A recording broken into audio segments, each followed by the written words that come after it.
মহাবিদ্যালয়লৈ আহিছিলোঁ প্ৰয়াত শিক্ষাবিদ লক্ষ্মীকান্ত মহন্তদেৱৰ পবিত্ৰ স্মৃতিত আজি স্মাৰক বক্তৃতা প্ৰদান কৰা হয় আৰু লগতে প্ৰয়াত দিগেন বৰাৰ স্মৃতিত এটি প্ৰেক্ষাগৃহ এটা ক্লাছৰুম উদ্ঘাটন কৰা হয় আৰু আজি এই মহাবিদ্যালয়খনলৈ আহি ইয়াৰ NCC ইয়াৰ যিটো পৰিৱেশ ইয়াৰ গুণগত যিটো উন্নয়ন বৰ্তমানৰ অধ্যক্ষৰ নেতৃত্বত আৰম্ভ হৈছে তেখেতৰ প্ৰতি মই অভিনন্দন জনাইছোঁ ছাত্ৰ ছাত্ৰী শিক্ষক শিক্ষয়িত্ৰী সকলোকে এই যিটো পৰিৱেশ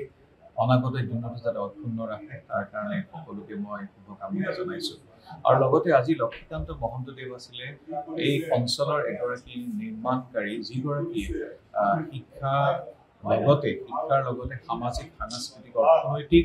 ইয়াৰ বুনিয়াদ নিৰ্মাণ কৰাত এক অনবদ্য ভূমিকা পালন কৰিছিল গতিকে তেখেতৰ স্মৃতিত আজি এই বক্তৃতা অনুষ্ঠানটো মই নিজে প্ৰদান কৰিবলৈ পাই নিজকে সৌভাগ্যৱান বুলি মই নিজকে গণ্য কৰিছোঁ মহাবিদ্যালয়লৈ আহিছিলোঁ প্ৰয়াত শিক্ষাবিদ লক্ষ্মীকান্ত মহন্তদেৱৰ পবিত্ৰ স্মৃতিত আজি স্মাৰক বক্তৃতা প্ৰদান কৰা হয় আৰু লগতে প্ৰয়াত দিগেন বৰাৰ স্মৃতিত এটি প্ৰেক্ষাগৃহ এটা ক্লাছৰুম উদ্ঘাটন কৰা হয় আৰু আজি এই মহাবিদ্যালয়খনলৈ আহি ইয়াৰ NCC ইয়াৰ যিটো পৰিৱেশ ইয়াৰ গুণগত যিটো উন্নয়ন বৰ্তমানৰ অধ্যক্ষৰ নেতৃত্বত আৰম্ভ হৈছে তেখেতৰ প্ৰতি মই অভিনন্দন জনাইছোঁ ছাত্ৰ ছাত্ৰী শিক্ষক শিক্ষয়িত্ৰী সকলোকে এই যিটো পৰিৱেশ অনাগত দিনত যাতে অক্ষুণ্ণ ৰাখে তাৰ কাৰণে সকলোকে মই শুভকামনা জনাইছোঁ আৰু লগতে আজি লক্ষ্মীকান্ত মহন্তদেৱ আছিলে এই অঞ্চলৰ এগৰাকী নিৰ্মাণকাৰী যিগৰাকী শিক্ষাৰ লগতে সামাজিক সাংস্কৃতিক অৰ্থনৈতিক ইয়াৰ বুনিয়াদ নিৰ্মাণ কৰাত এক অনবদ্য ভূমিকা পালন কৰিছিল গতিকে তেখেতৰ স্মৃতিত আজি এই বক্তৃতা অনুষ্ঠানটো মই নিজে প্ৰদান কৰিবলৈ পাই নিজকে সৌভাগ্যৱান বুলি মই নিজকে গণ্য কৰিছোঁ মহাবিদ্যালয়লৈ আহিছিলোঁ প্ৰয়াত শিক্ষাবিদ লক্ষ্মীকান্ত মহন্তদেৱৰ পবিত্ৰ স্মৃতিত আজি স্মাৰক বক্তৃতা প্ৰদান কৰা হয় আৰু লগতে প্ৰয়াত দিগেন বৰাৰ স্মৃতিত এটি প্ৰেক্ষাগৃহ এটা ক্লাছৰুম উদ্ঘাটন কৰা হয়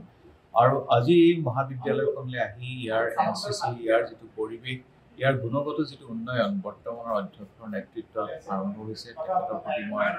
অভিনন্দন জনাইছোঁ ছাত্ৰ ছাত্ৰী শিক্ষক শিক্ষয়িত্ৰী সকলোকে এই যিটো পৰিৱেশ অনাগত দিনত যাতে অক্ষুণ্ণ ৰাখে তাৰ কাৰণে সকলোকে মই শুভকামনা জনাইছোঁ আৰু লগতে আজি লক্ষ্মীকান্ত মহন্তদেৱ আছিলে এই অঞ্চলৰ এগৰাকী নিৰ্মাণকাৰী যিগৰাকী শিক্ষাৰ লগতে সামাজিক সাংস্কৃতিক অৰ্থনৈতিক ইয়াৰ বুনিয়াদ নিৰ্মাণ কৰাত এক অনবদ্য ভূমিকা পালন কৰিছিল গতিকে তেখেতৰ স্মৃতিত আজি এই বক্তৃতা অনুষ্ঠানটো মই নিজে প্ৰদান কৰিবলৈ পাই নিজকে সৌভাগ্যৱান বুলি মই নিজকে গণ্য কৰিছোঁ যিকোনো খবৰৰ বাবে যোগাযোগ কৰক 7099017330 অথবা 7099017390 নম্বৰত